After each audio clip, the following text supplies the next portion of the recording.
Welcome to this month's Super Saturday, January 2025. This month we've got John Jones coming back to give us a great presentation on blocks, Yes. 6, right? Yes. I'll turn it over to him. Hey everyone, can everybody hear me all right on Zoom? All right, awesome. Let me share screen number 1 here. Ooh. All right. So kind of real quick, following up with our talks with AI, and thank you so much, Dick, for taking over the AI SIG this month. The company that I work for has actually, we've been ditching our old Mitel telephones that have been on everyone's desk. I can't tell you how happy I am to ditch those into the trash cans. They're like 20-year-old systems. They're so frustrating to manage. I can't tell you how happy I have been to upgrade. We're actually upgrading to an app-based telephone system called Ring Central. That's what I use. It's really nice because not only does it work as a telephone system and everyone has an extension, but it also allows you to do video conference meetings, messaging. We haven't set it up yet. It can do SMS, fax. You could fax from the app. So every once in a while, someone say, "Hey, can you show me how to fax this from the huge Ricoh photocopier that we have in the middle of the office?" And I'm like, I haven't heard that F word in a while. Let me just try to remember how to do that again. I remember there's a dial tone. I remember that one. So it's been really neat. But the thing that blew me out of the water with Ring Central, speaking of AI, is it has the ability to listen in on a phone call and basically give you live dictation as it's happening.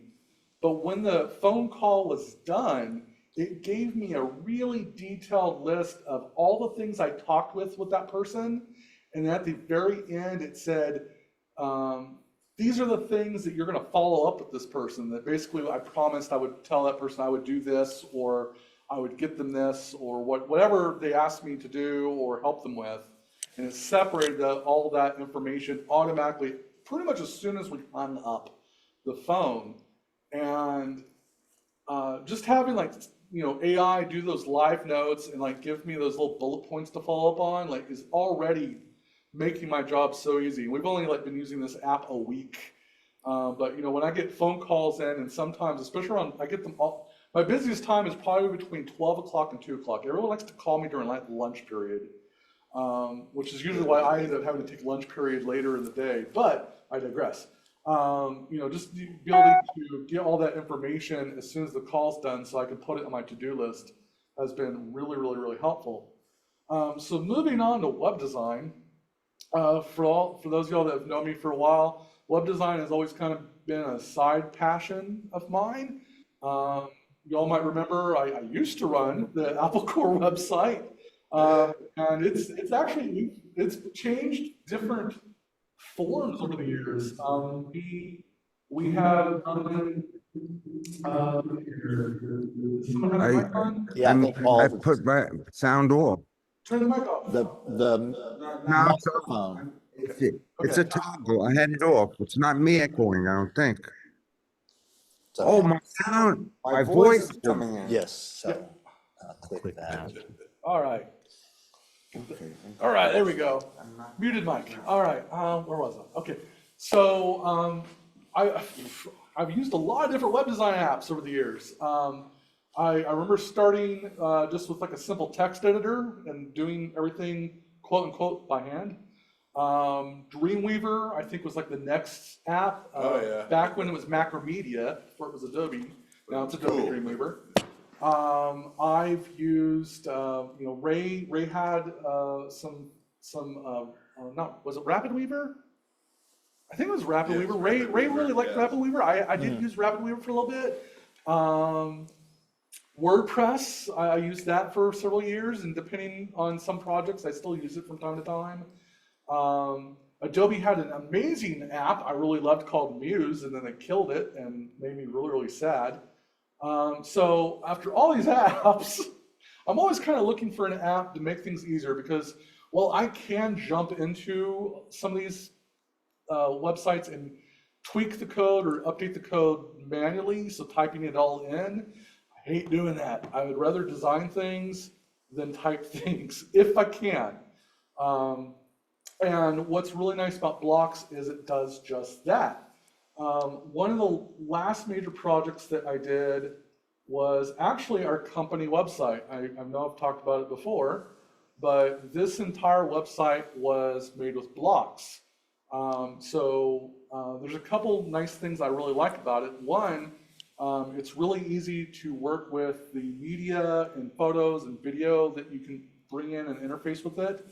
But the other really nice thing about it is it makes it really easy to work with what are called breakpoints.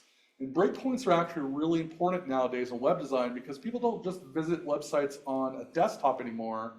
They're also visiting websites on their iPads and tablets. They're visiting websites on their smartphones. To an extent, they're visiting websites on their watches nowadays. So you really have to consider and think about when you're designing websites, how is this going to look like on a desktop? How is this going to look like on a smaller screen? How is this going to look like on a mobile screen? So right now, what you're seeing is what it looks like when you're on a desktop. And if I were to minimize this window a little bit, eventually you'll notice that video went away. Because when you're visiting on a mobile phone, you really don't want full screen videos. Mobile phones aren't exactly really key for doing full screen videos. So some of the content on this website will actually change depending on when it senses what type of device that you're visiting on and will adjust accordingly. Another kind of key example of that is like on our contact us page. Yeah, since I had to choose images, I was like, well, why can't one of the images be me?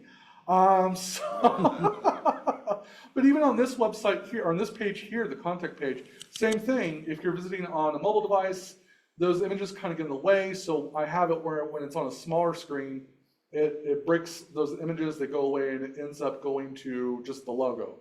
So that's what breakpoints are. The other kind of key thing that is really helpful is also another term, and I'll demonstrate this actually in the app in just a sec, called classes. So this is kind of a principle of graphic design. You want to keep things consistent. So Blocs is also very helpful at helping you keep things consistent. So you can define whenever I have title text, I want it to be this font, I want it to be this color, I want it to be bold. And then anytime you apply that class to another piece of text that you want to be a title, it will automatically remember, oh, you wanted it to be this font, this color, and you want it to be bold. And that's especially helpful if you ever needed to update those classes. So for example, if later on, maybe the company says, you know what, we want to change the font. Not music to my ears usually, because I'm like, oh, what font? But it's really easy. I can go in there and say, that class, that title class, I want that to be this font now. And anywhere that I've used that font in the website, it automatically will change that at the same time. Unless you hard-coded it. Unless you hard-coded it. So, You're an idiot. my advice to you all is don't hard-code. Do not hard-code your classes in here. But that's what this app does, is it will actually keep track of that for you. So I'm going to minimize this for a sec, and I'm going to actually bring the website you just looked at in Blocs. Let me move this window over here real quick so that you guys can see this window a little bit better. All right.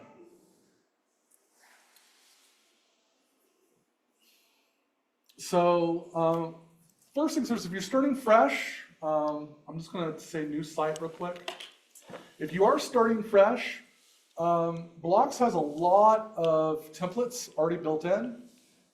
So you don't have to start from scratch. In fact, A lot of times on websites, I will usually start with a template, and then what I'll do is start kind of tweaking and modifying it to fit my needs. And that usually kind of helps with structure and kind of keeping things consistent too. So when someone says, do you use templates, Jonesy? Isn't that cheating? No, it's not really cheating. It's often actually really helpful to start with something and kind of make it your own. So going back here, on the left-hand side, you'll see all the pages that make this website. So as you can see, I know it looks like a lot of pages, but a lot of them are actually just kind of these newsletter posts that we make. We call them the insights. So most of my pages are just that. But for the pages, the main pages here, there's a lot of little things that I can apply across all the pages. So for the first part, the header, you'll immediately see, it gives me a little blue text here. Anything that's above this blue line will appear on every single page. So this makes it really easy for me to change anything on the navigation or how the top of each page looks, and it applies it to all the different pages. Nice. You'll notice that there's a couple of things here that are grayed out, or they kind of look like they're grayed out. And the reason for that is when you click on different items, like for example, the what we do, it will hide and show things. And I actually can define, in this case, I've defined when you click on the what we do, then show the column department navigation. And then when you click on what we do again, it will hide that column department navigation. And it even does it here on the mobile. So this is the other really cool thing in Blocs version 6 that is an absolute love of mine. It shows me immediately what it looks like on the desktop, and on the right-hand side, this is what's going to look like on an iPhone 15. And you'll see that even the navigation looks a little bit different on a mobile phone because I only have so much real estate to work with. So on a full screen, it actually has the different text for the links. On a mobile device, it uses these little column dots. And when I click on the column dots, then it starts to narrow things down. And then same thing, instead of showing the little icons, it shows the text for all the departments instead, because I don't have as much space to work with to show all those icons on a mobile device. Can I ask a question? Of course. So I've got a web page that is my personal web page, and I've been struggling with pop-up menus and pull-down menus and all that kind of stuff. Did Block 6 fix all that with the way you're showing? So that is actually a really good question.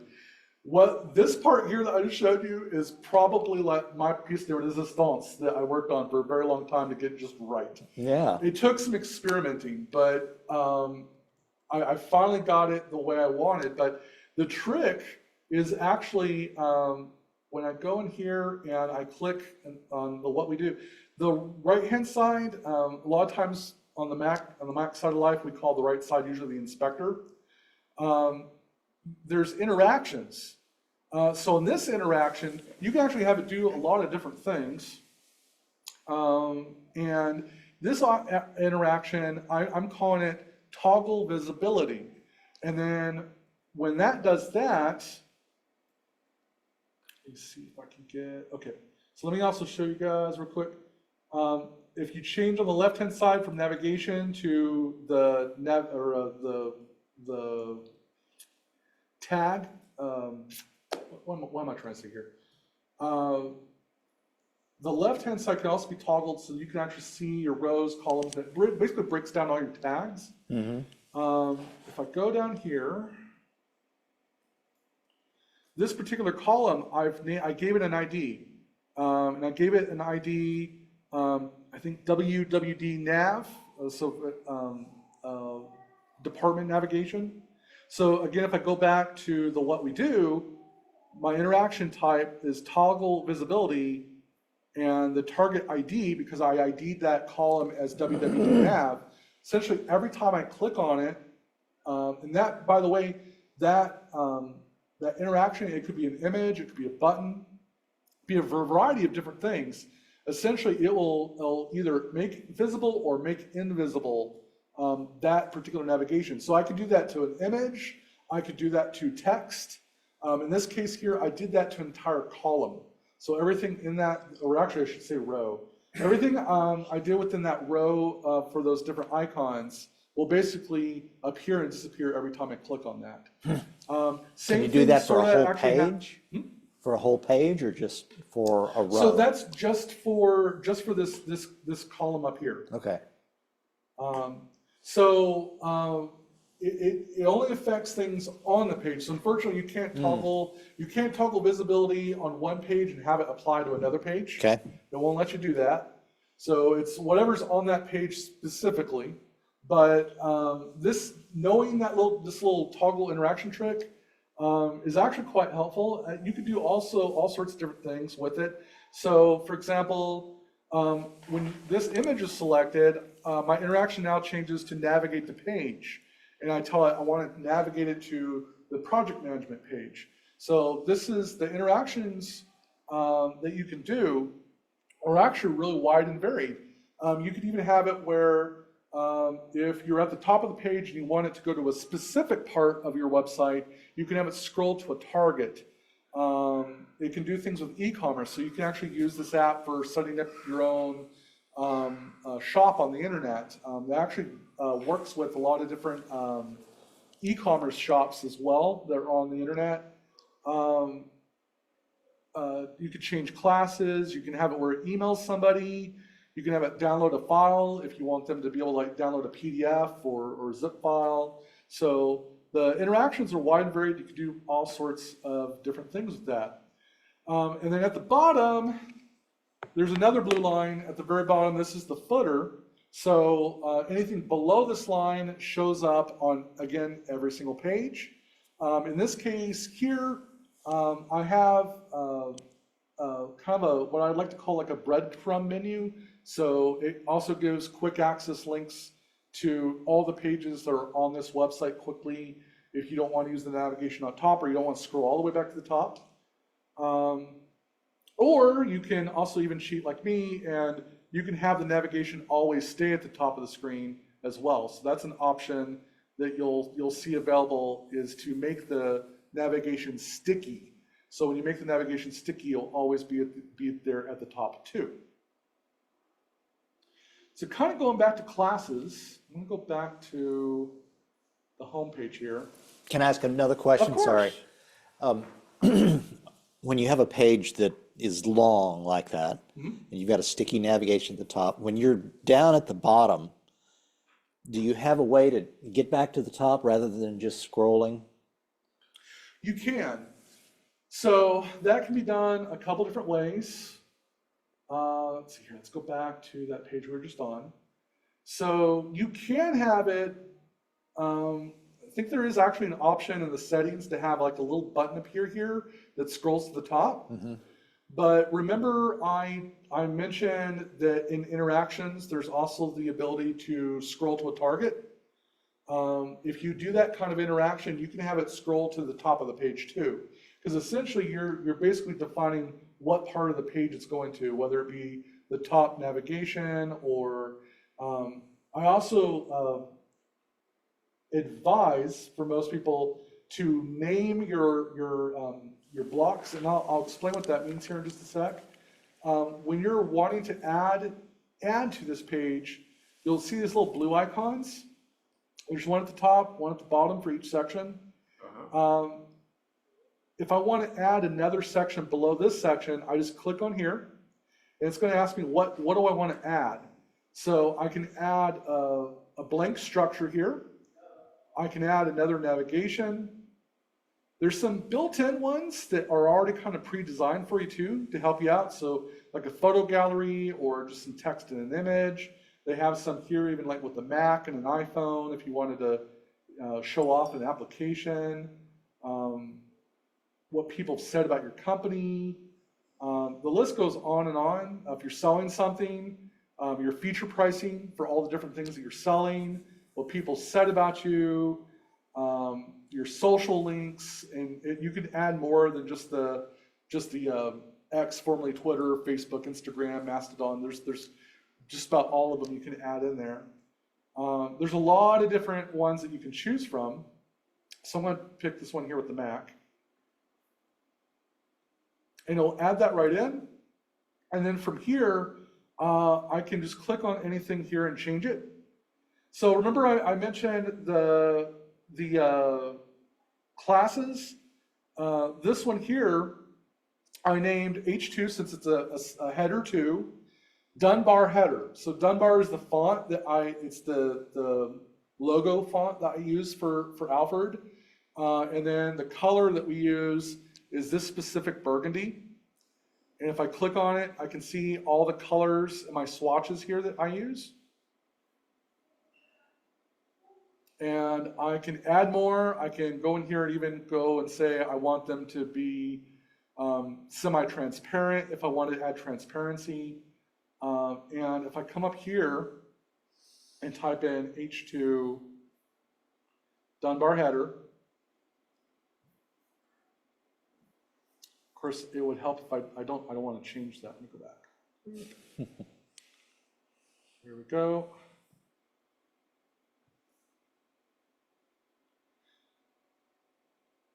If I were to go back in here and change that font to something else, like Helvetica, you'll notice that the other one automatically changed as well.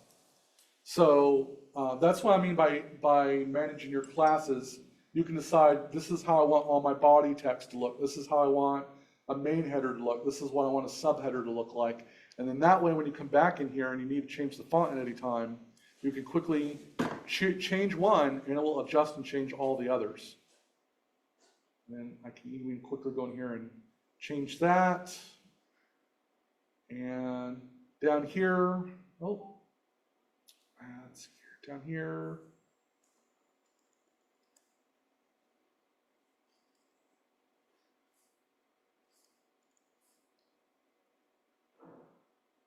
Let's see here. Nope, not right now. You'll notice that some of the ones in here, I kind of created a little bit of a no-no. I didn't give them a name, but it automatically will name them for me. So I can go in here and double click on them. It brings up the class editor. So if I wanted to now, I could go in here and say, I want to give this a name. I could define differences here in the font. Like if I want to change the weight, maybe make it a little bit bolder. Or if I wanted to change the color, instead of being just this bright white, maybe I want it to be kind of an off-white. How it is aligned, go in here and quickly say I want to align it left, align it right. My spacing, letter spacing. So it's remembering all these things for me so that I can then go in and apply those again. So for example, if later on I have another block that has a black background, I probably don't want black text on a black background, so I can remember this is what I use that font and that text for, and just reapply that. And it just kind of keeps track of it. And then same thing down here. You'll notice this is a section that almost looks like it's doubled up. There's actually a reason for this. This section here appears if you're visiting on a desktop website. This part down here appears if you're visiting on a mobile website, because there's not enough space to do 2 columns on an iPhone and really make it legible. It really makes things kind of unreadable. So on this part right here, I can toggle the visibility. So here in the top right corner, I have it where it's visible on a desktop, it's visible on a large tablet, it's visible on a smaller tablet, but it's not visible on a smartphone. Whereas down here, at age 45, John discovered something. Down here, So you had to define that yourself. I did have to define this myself. So this section here, you'll notice it's the opposite. It doesn't show on desktop, it doesn't show on a tablet, it doesn't show like on a smaller tablet, but it does show on a smartphone. And that way, if I go to here, down here again, you'll see what it looks, the difference that it immediately looks at. If I were to keep it 2 columns on there, sometimes it will automatically adjust those columns on a smartphone automatically for you. But sometimes the spacing isn't always great if it automatically does it for you. So the other nice thing about being able to go in here and say, I want this to look this way on a desktop, I want this to look this way on a mobile device, gives me a lot more control over the spacing between like the paragraphs, the spacing between buttons, which is really easy to adjust. And I have a similar problem with our ACD webpage. You know, when I built it in Blocs, I didn't do that. So now some of the fonts are crunched in on the phone. So I can probably go adjust that. So spacing is really easy to work with. So like for example, this button here, the margin here, the top and bottom is 3. If I want a little bit more space between the buttons, I can hit 4 and it'll add more space. 5 gives me more space. You can go in the classes and define that even more if you want to have a lot of space or very specific minimal space on there. And that can be easily adjusted for all the different ones here. You can also adjust the space on the left and the right as well. And even when you are within these blocks here, it's really easy to click and drag things to give them less or more space as you need. So you can decide, you know, you want more of the logo, less of the buttons. You want more of the buttons, less of the logo. I'm just clicking and dragging this to go back and forth. I wanted to go one more back to the home page here, just to kind of show off some of the cool things that you can do with your classes. So I'm going to click on this little icon here, and I'm going to double click, bring in my class editor here.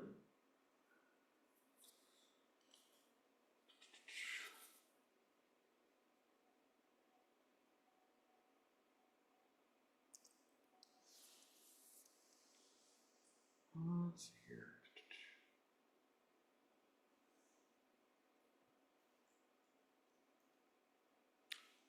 I'm going to pick on the card in the background here. So some of the things that I can do as well is I can go in here and say I want these to be rounded. So if I go in here on the radius and change it to 15, actually I'm going to go a little bit more just to kind of make it a little bit more visible. So you notice all the cards here are applied to the same class. So I gave them all a radius of 30, so it made them rounded cards. I can go in here even further. Let's say I don't want them to all be rounded. I can unlink them and say, you know what, I just want the opposite corners to be rounded. So it gives it a really quick, different effect. I got rounded edges on one corner. I got straight edges on the other. I can go in here and adjust some of the margins. So right now they're just 10 in between. I can make it a little bit more space between them. Can link that together. The space between the top and the bottom, I want more space between them. A lot of space in between them. This really saves a lot of time over adjusting each thing manually.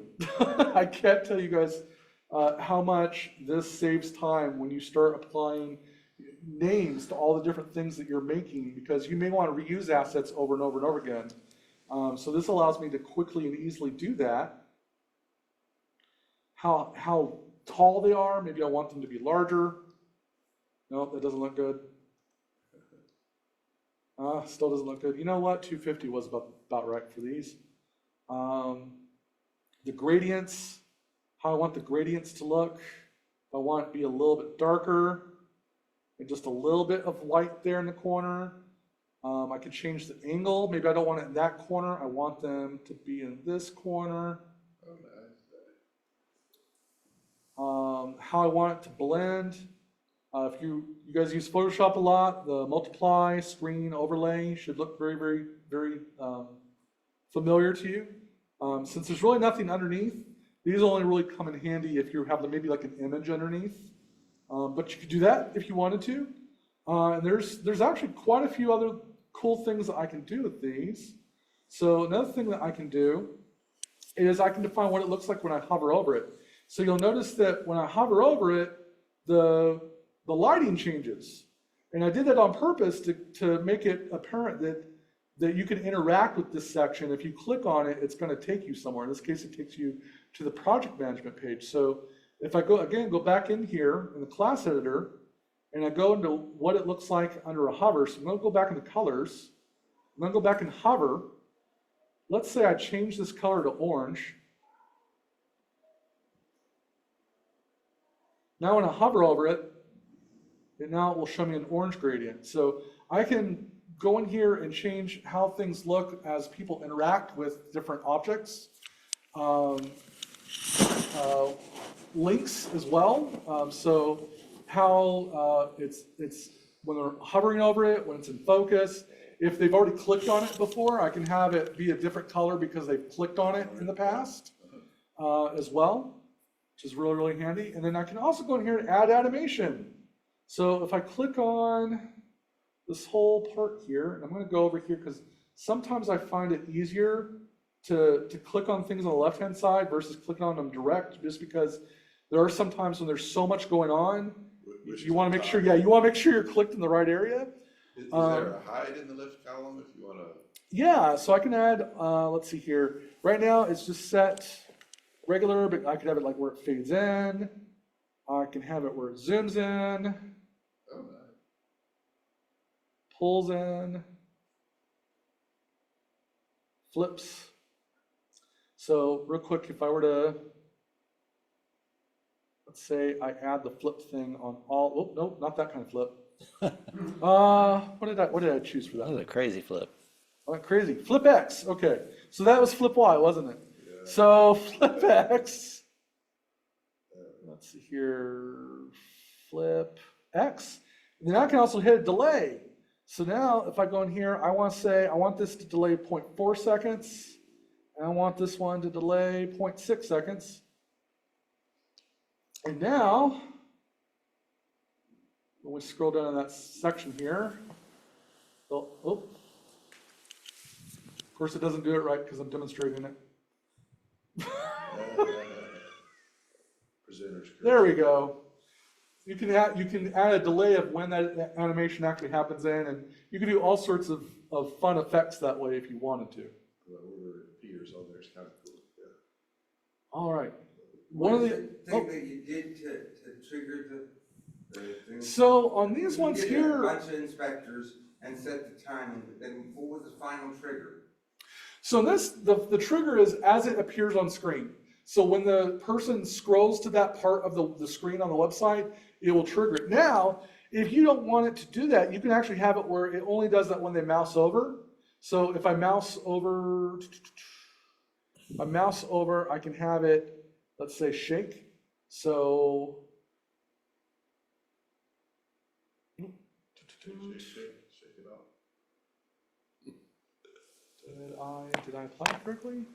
Oh no, I might have clicked on the wrong one. Okay, hold on, I clicked on the wrong one. Let me try this again.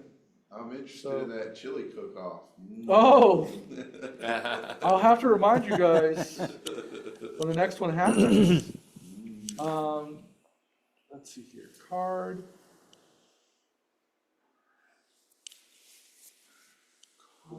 Column.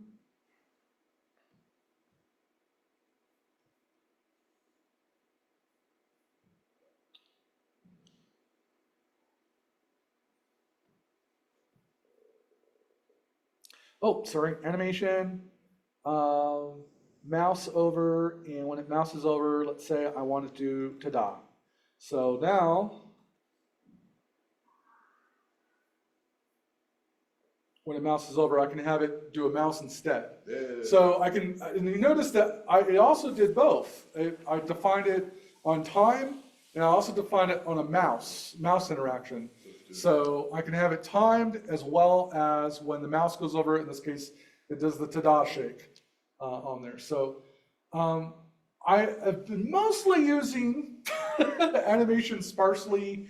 I always tell people a little animation goes a long way over animating everything. So don't go too crazy with it, is I guess what I'm trying to say.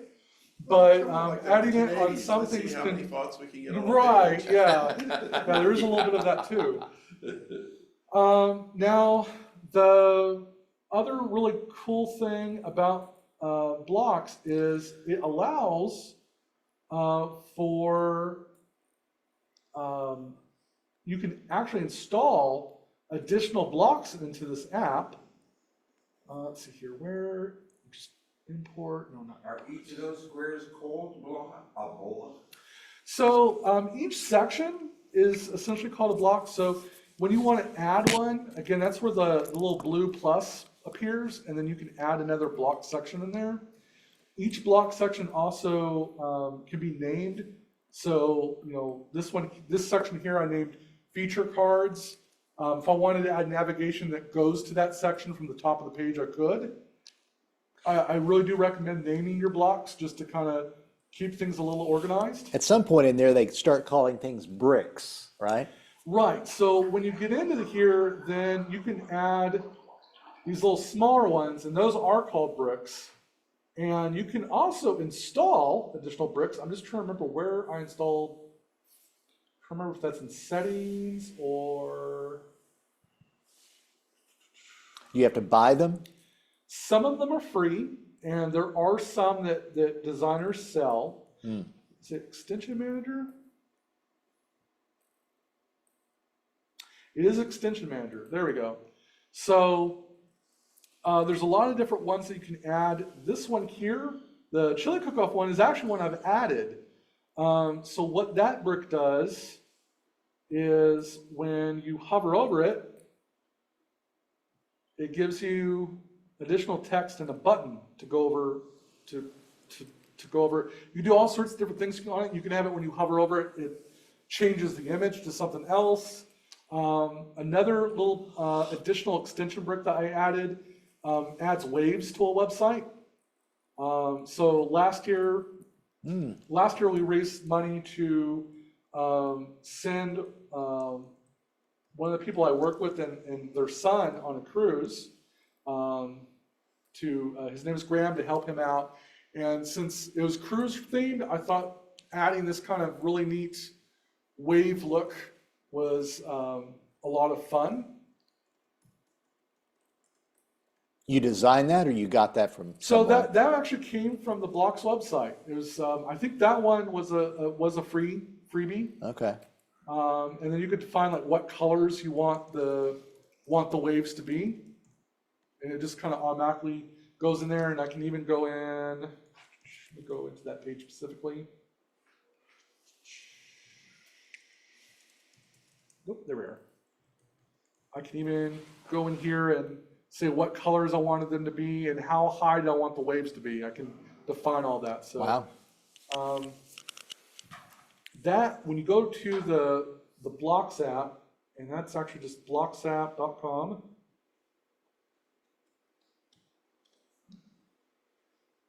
And by the way, they also make blocks for iPad and iPhone. I have not actually used the mobile versions of their app yet, so I don't know how easy they are to work with. I've never really designed a website on my iPhone yet because I just feel like that screen's just too small for me. But those apps do exist if there's an interest on there. But if you go to their website, they do have a lot of areas that you can learn what this app can do, and it can do all sorts of different things. If I go to the main site and I go to the Mac version and I scroll down, you can even do different things like how fast, quickly things scroll when you are moving through the website. So you can have some things scroll up faster than others to kind of create this effect of different like gravity floating. You can have things where they change colors as they appear on screen. Animation. There's a lot of different scrolling effects as well.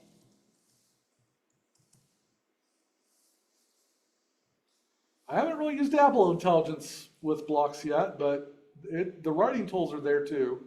So if you've been using Apple Intelligence for helping you write a little bit better or changing your tone, sometimes is helpful as well. That's all there too. Image masks are also a pretty cool feature. And if you're the kind of person that likes to change things manually, it does also have a code editor built in too. I showed you guys the color manager earlier. But if you go to the bottom, it does give you, they also have a Blocs Academy. There are some resources there that are free. They do have paid resources if you like really want to like dive deeper. Add-ons, like I mentioned here, they have a store that has all sorts of different additional abilities. Again, some of them are free. There are some paid. Essentially, the people that design these use this extra area to sell things to. There's also templates. So if you are not really wanting to build a website completely from scratch, there are tons of templates to check out. Sometimes it's easier to start with a template and then kind of modify it to fit what you need. I want to say there's also a subscription to the templates as well, and essentially you pay one subscription fee and you can download all the templates you could possibly want. I haven't run into that need yet, thankfully. I find that most of the templates kind of get me going that are built in so far. But there's a lot of really cool things. I didn't really show you guys too much on the WordPress side. You can use Blocs to make WordPress templates. So you can design how a WordPress template looks and then export it out. And then when you go into WordPress's template manager, say that 3 times fast, you can apply a template you've designed in Blocs to WordPress and go from there as well. But I usually would say check out what's in here, because there are definitely a lot of free bricks that do little neat things here and there, and like the waves one that I showed you guys earlier, and they kind of add really cool little effects or little things here and there to a website, I think, to help things out. So we have about 15-ish minutes left. So I didn't want, I wanted to leave things a little open. I know I kind of gave you guys like a really quick down and dirty how I use this app for things here and there. But I wanted to open up if you guys had like any questions for me on this app. Okay, I wrote you some text and I answered my own text. Oh, I was very interested to see whether I could get it to HTML to call an app. And you have to do a rigmarole with AppleScript and something else, Java. And I wrote that to you. I'm seeing that maybe I could organize my work locally if I get to learn all that much. And there's something called App Intense that in March somebody's going to lecture me on. And I think that's sort of related with AppleScript and all that stuff, to make apps do things. So they could launch apps. Right? okay. That's about, I don't know whether there's a question in there, and just mumbo jumbo to navigate the evolutionary plane, find the. So are you looking to like have it where it like launches an app or launches a service? The thing is, I want to organize my research, so I'm going to have a lot of apps that might call. And also, there's something special about Apple Vision Pro. People are complaining about they're having a flat file structure. And if I had the files that I was, the apps I was going to go to on a web page that I go to on my device, if I could store a web page on the Vision Pro, then I could have more structure to So playing with things. let me see here. That one's just blocks. Oh, that is a good question. Let me go back. I usually have waited until around Black Friday, because there's usually some good, there are usually good deals on Black Friday. How much Blocs is? Oh, wait till To buy blocks for I Black usually Friday. I usually tell people wait until Black Friday. Because sometimes you can get some good deals on Black Friday on this app. That's not bad. Apparently they have a free version. That's actually kind of new. I don't remember them having a free version in the past. But essentially, as you go up the path here, one, it allows you to install on more than one Mac, but also it gives you some of the additional tools. So if you are a WordPress person, then the Block 6 Plus might be where you want to go because it gives you the ability to do themes and a little bit more customizations and interactions. The standard version, if you're just looking to design websites and export them and preview them, and most of the tools that I showed you just now, the standard version is going to handle just fine, I think, on that end. The blurb at the top where it says, is a one-off purchase that you own forever, no subscription or recurring fees for all future Blocks 6. When it goes to Block 7, we'll have to pay again, Right, okay. and 8, and 9.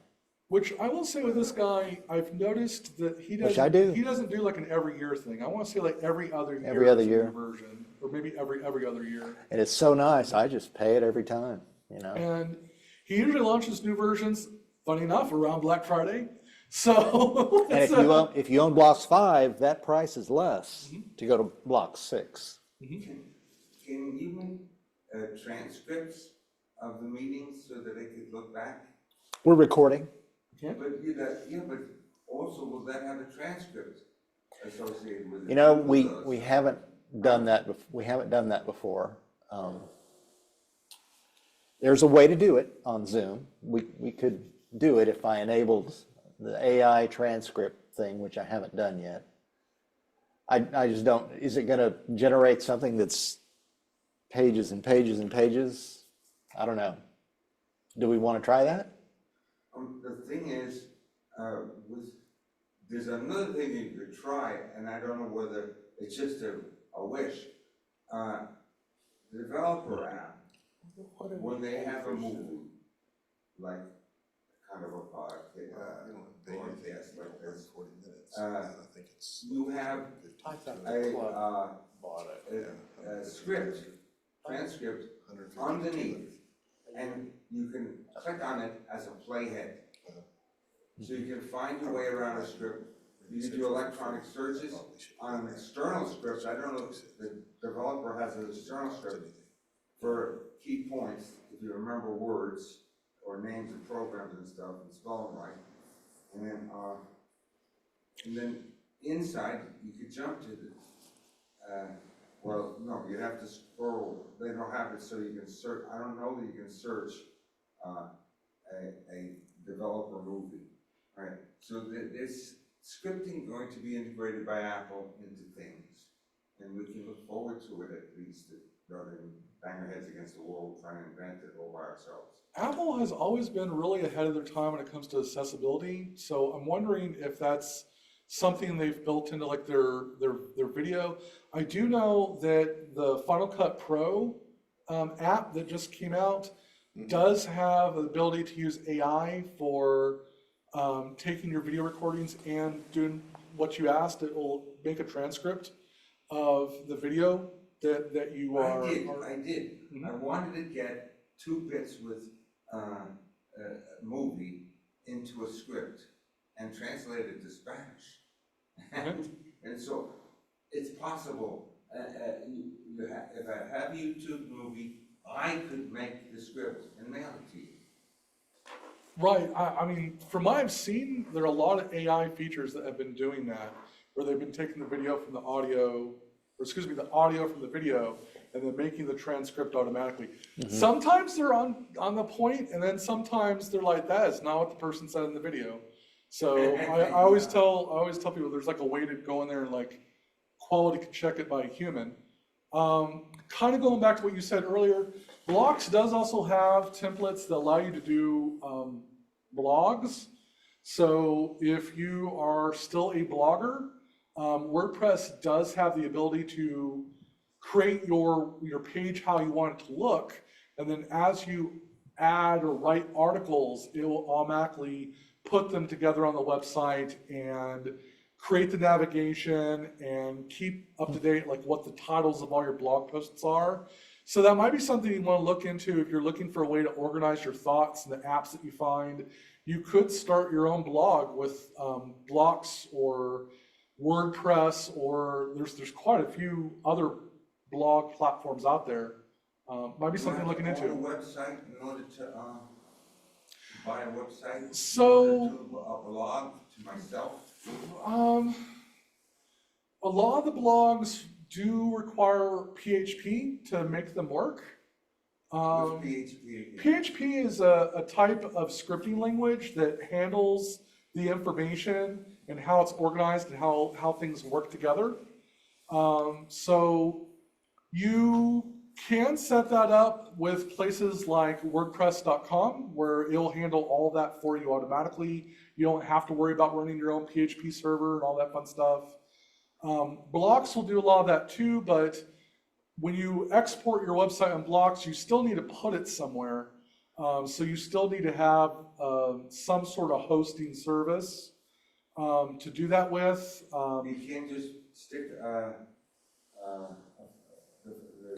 URL on your Mac and then click on it and. So you can navigate pages that way within it, but there are sometimes that there are some services that the website might use that the Mac isn't running in the background that may cause things not to work completely correctly. So it is still handy if you're getting into this to have your own place. For years now, I have been using a place called HostGator. And there are a lot, I'm not getting paid by HostGator to say this, because there's a lot of other places you can host websites on. But if you're just doing a really basic website, you can do it fairly inexpensively with what they offer you. And they also do offer WordPress hosting, but if you know what, Get a website for yourself out there. Yeah, HostGator will, they handle where you put the pages. There are other hosts out there too, so by all means, you may look around and see if there are others out there. If you're not really wanting to get into hosting, you can also do things at WordPress.com. And WordPress.com basically handles everything automatically for you too. And if you're blogging, I mean, there's tons of blogging services. Man, there's Squarespace is probably a big one. LiveJournal, I know, used to be a big one. I'm not a big fan of Wix, but you might check them out too. But if you look around, there's a lot of different blogging structures out there if you're looking around. These web hosting companies do the introductory pricing. And what I find myself doing is hopping to different ones after a couple of years because they jack the price up on you.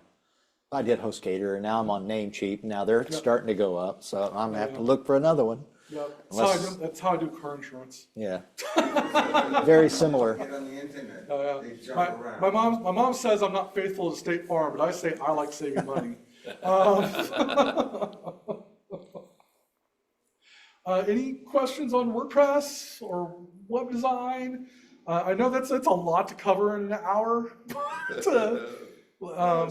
As far as designing websites, funny enough, I actually am probably going to be updating this website in the next couple days because one, I need to go at the bottom and change 2024 to 2025.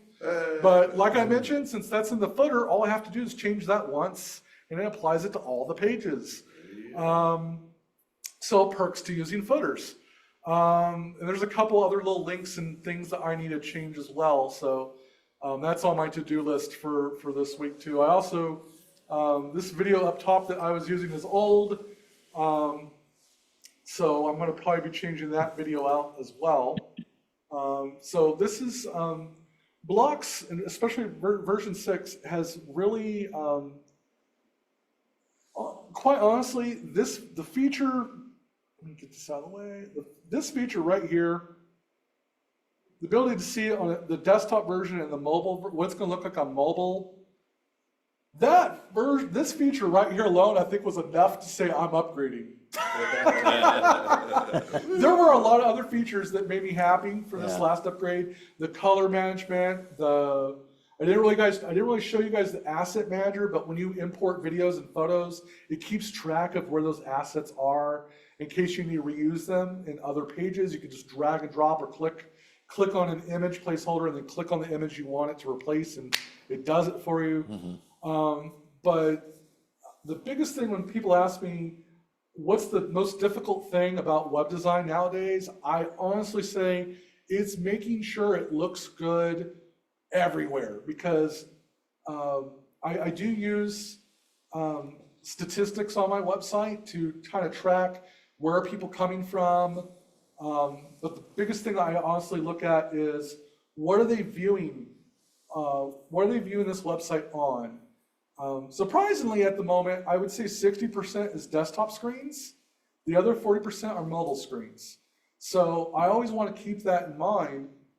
So again, on the left-hand side, when you're visiting the desktop, it's showing this really nice fancy video. But if you're visiting on the mobile site, having a video automatically plays first thing on a mobile phone, honestly, I say is a no-no, because even though we do have quick access with broadband on the go, you may not know if the person is in a situation where their connection is great. And if they're visiting your website on a mobile device, you want to make sure they're getting to that information quickly.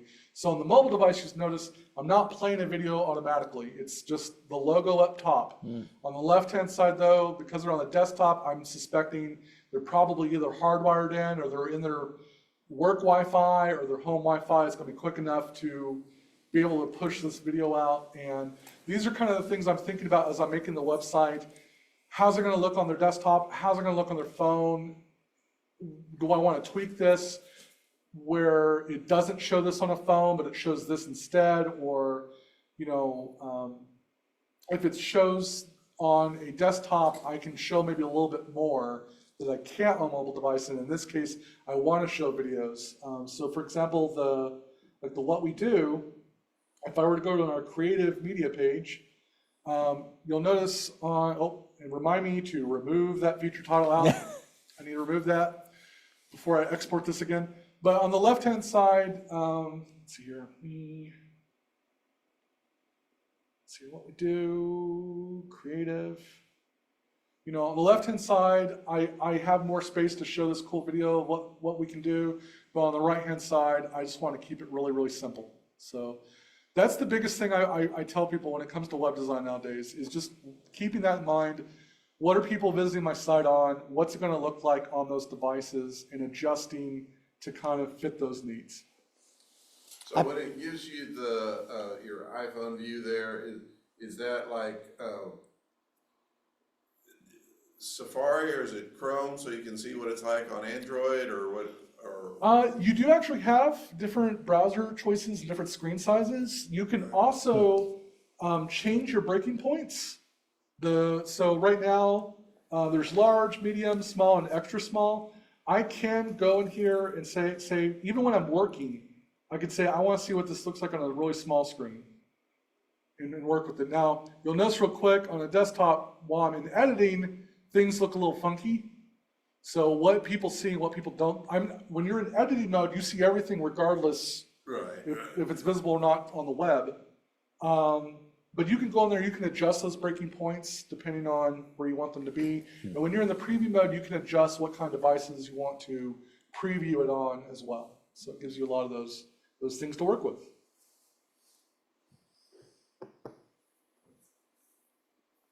Any others? I've been really impressed with how the development team of Blocs is responsive to people making comments on this particular thing doesn't work quite right, or how does this work, or can you add a new feature in Block 7? And sometimes the main guy, Norm, he responds. So I definitely recommend, if you get into this app, check out the community forums on the website. The forums, are really active. The people there are very supportive. You can share your work and ask for, what do you think? What could I do better? Or, I've even gone there myself, actually, when I was making the navigation on what things can show, what things can you hide. I actually did go on the community forums. I'm like, hey, I'm trying to do this. What's the best way to do it? Or can someone give me some guidance or clarify this a little bit better for me? And it's been really a positive experience. Everyone there's really, really helpful. And like I just mentioned, the people who make the app are very passionate about this app, and it really shows. I've been very impressed with these guys. They also have a WordPress, or not WordPress. They also have I'm sure other socials too, but I also follow these guys on Facebook, and they're pretty supportive even on Facebook too.